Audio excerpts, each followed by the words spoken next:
குருவே சரணம். குருராஜர் எவ்வகையில் நமக்கு அருள்பாலித்து வருகிறார்? நான் நீண்ட காலமாக ராயர் பக்தராக இருந்து அவரது மிருத்திகா பிருந்தாவனம் சென்று ராயரை தரிசித்து வருகிறேன். இருப்பினும் அவர் எனக்கு இதுவரை அனுகிரகம் செய்யவில்லை என்று வருத்தம் கொள்பவரா நீங்கள்? உங்களுக்கு நடந்த சம்பவத்தை சொல்ல விரும்புகிறேன். நீங்கள் ஏற்கனவே அந்த சம்பவம் அறிந்திருக்கலாம். முன்பு ஒரு சமயம் மந்திராலயத்தில் 12 ஆண்டுகள் சங்கல்பம் செய்து வந்தார் ஒருவர். அவரது பிரார்த்தனை நிறைவேறாத பட்சத்தில் திருப்பதி வேங்கடநாதருக்கு ஒரு புகார் கடிதம் எழுதி உண்டியலில் போட்டுவிட்டார். திருமலை பகவான் ராயரிடம் ஒரு புகார் வந்துள்ளது. 12 ஆண்டுகள் சங்கல்பம் செய்தும் எந்த ஒரு பதிலும் இல்லை, பலனும் இல்லை என்று புகார் கடிதம் வந்துள்ளது என்று திருமலை பகவான் குருராஜரிடம் கேட்க, அவருக்கு இந்த பிறவியில் இந்த பிராப்தம் இல்லை சுவாமி, அடுத்த பிறவியில்தான் அந்த பிராப்தம் உண்டு என்று பதில் கூறினார். அவர் செய்த சங்கல்பம் மைசூர் மகாராஜா ஆக வேண்டும் என்பதுதான் அந்த சங்கல்பம்.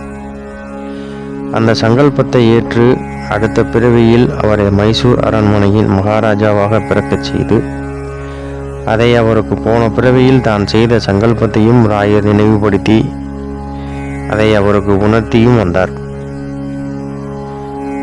நாம் அவர் முன்பு நிற்கும்போது இறந்த காலம், இப்போ நடந்துட்டு இருக்கிறது, இனி வரப்போறது அனைத்தையுமே அவர் தெரிஞ்சிருப்பார்.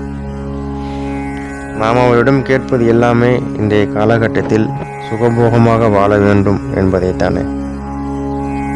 ஆனால் சில விஷயங்களை நாம் மறந்து விடுகிறோம். நமது பிராரப்த கர்மாவைத்தான் அனுபவித்துக் கொண்டு இருக்கின்றோம், அதுவும் அதில் பாதி என்பதை மறந்து. நீங்கள் குருராஜரை நீண்ட காலமாக வணங்குபவராக இருந்தாலும் சரி, இப்போதுதான் நான் ராகவேந்திர சுவாமி அவர்களை வணங்க ஆரம்பித்துள்ளேன் என்பவராக இருந்தாலும் சரி, இல்லை எனக்கு அப்படி ஒருவர் இருப்பது தெரியாது என்று சொல்பவராக இருந்தாலும் சரி, இந்த கலியுகத்தில் மானுட அவதாரம் எடுத்து சம்சார பந்தத்தில் வாழ்ந்து தன் இல்லற கடமைகளை செய்து வந்த போது கடவுளின் ஆணைக்கிணங்க சந்நியாசமேற்று உலக மக்களின் சங்கடங்களை தீர்க்க புதிய அவதாரம் எடுத்த குருவே ஸ்ரீ ஸ்ரீ ராகவேந்திர சுவாமிகள்.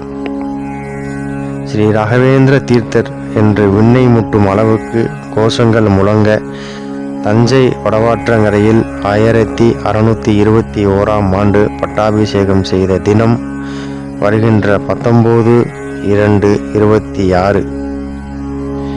இந்த நல்லானில் நீங்கள் இருக்கும் இடத்தில் ராயர் மிருத்திகா பிருந்தாவனம் இருந்தால் சென்று வாருங்கள்.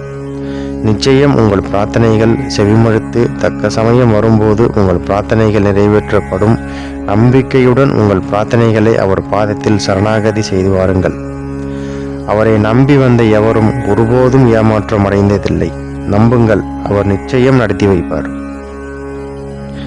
அதேபோல் வருகின்ற 24/2/2026ஆம் ஆண்டு 431வது வர்தந்தி பிறந்த நாள் விழா அனைத்து மிருத்திகை பிருந்தாவனங்களிலும் கோலாகலமாக கொண்டாடப்படும். அருகில் உள்ள பிருந்தாவனங்களுக்கு சென்று ராயரை தரிசித்து வரலாம். உங்களுக்கு எந்த மனக்குறையாக இருந்தாலும் சரி, அதை அனைத்தையும் ஓரம் கட்டிவிட்டு குருராயர் மீது முழு நம்பிக்கை வைத்து அவர் மிருத்திகை பிருந்தாவனங்கள் சென்று வாருங்கள். உங்கள் நம்பிக்கை எந்த அளவுக்கு உள்ளதோ அந்த அளவுக்கு உங்கள் பிரார்த்தனைகள் நிறைவேற்றப்படும் என்பதில் எவ்வித சந்தேகமும் வேண்டாம். எந்த கோவிலுக்கு சென்றாலும் சரி, நீங்கள் வணங்கும் குருவை நினைத்து வணங்குங்கள். குருவின் அருள் இருந்தால் மட்டுமே கடவுளின் அருள் கிடைக்கப்பெறும். குருவே உங்கள் அனைத்து பிரார்த்தனைகளையும் பரமாத்மாவிடம் சென்று சேர்ப்பிக்கும் வல்லமை கொண்டவர். ஆகவே குருவை சரணாகதி அடைந்து அவர் பொற்பாத கமலங்களில் உங்கள் பிரார்த்தனைகளை சமர்ப்பித்து ஓம் ஸ்ரீ ராகவேந்திராய நமக என்று சொல்லி வாருங்கள். நிச்சயம் அவர் உங்களை பார்த்து கொள்வார். நன்றி, வணக்கம். மீண்டும் அடுத்த பதிவில் சந்திப்போம். ஜெய் ஸ்ரீ ராகவேந்திராய. குருவே சரணம்.